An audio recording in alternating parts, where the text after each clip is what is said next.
Welcome again to Extreme Purging. I'm John Stedman, Technical Director of Aquapurge, and today is a very exciting day. This is our first Extreme Purging Challenge. We're here outside Platts of Leicestershire. They're a specialty bobber manufacturer for the electronics industry. They have a particular problem of changing from black, lubricated, flame retardant, 30% glass filled rhinite material from DuPont. Basically, that's an engineering grade PET.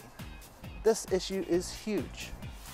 When they try to change to a natural nylon 6/6, they can get anything from 30 to 50% rejects. This is our first Extreme Purging Challenge, removing black specks from natural nylon 6/6. Unfortunately, because of the nature of the problem, i.e. a build-up of black specks, we decided we probably wouldn't try and replicate it back in the factory because we didn't think that we'd be able to give the size of problem justice. So we thought we'd just take what we thought would fix it and hope for the best. No, seriously. The problem can be broken down to three possible causes. One, it could be that the black specks are actually good rhinite material that just hasn't been purged out effectively. Two, the black specks could be flame retardant material that is degraded. We all know that that's heat sensitive anyway. Or three, the black specks could actually be the residue from lubricants or pigments. So how would we fix this problem? Well, luckily we have a couple of options.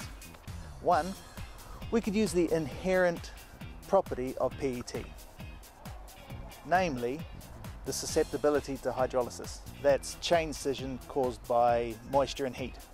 So we could use one of our wet products, one of our decarbonising products. That'll help reduce the viscosity of the PET and help flush it out.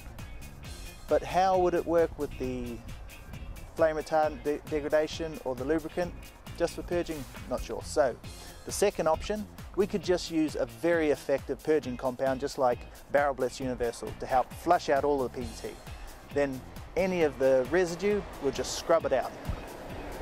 So we'll just have to see how the trial throws at us. See you inside.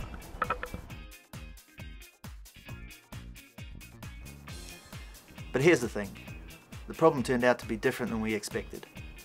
It was supposed to be black specks when changing from PET to nylon, but it turned out to be colour splash marks when changing from glass-filled black nylon 6/6 and going to a brown nylon 4/6. But these things happen. The parts were meant to look like this, but they were actually coming out like this, with this splash mark here. That looked a bit like carbon from the hot runner, but not the case. They use a hot runner system followed by a cold sprue. There were no splash marks in the sprue, suggesting that the contamination was further back in the barrel rather than in the hot runner. So we purged it with Barrel Blitz Universal. This lifted the contamination, which was actually remnants of black nylon and not carbonised material. After that, the parts just came out clean. So it just goes to prove, doesn't matter what you tell us, we'll still fix it. You can even change the goalposts and we'll still hit it in the back of the net.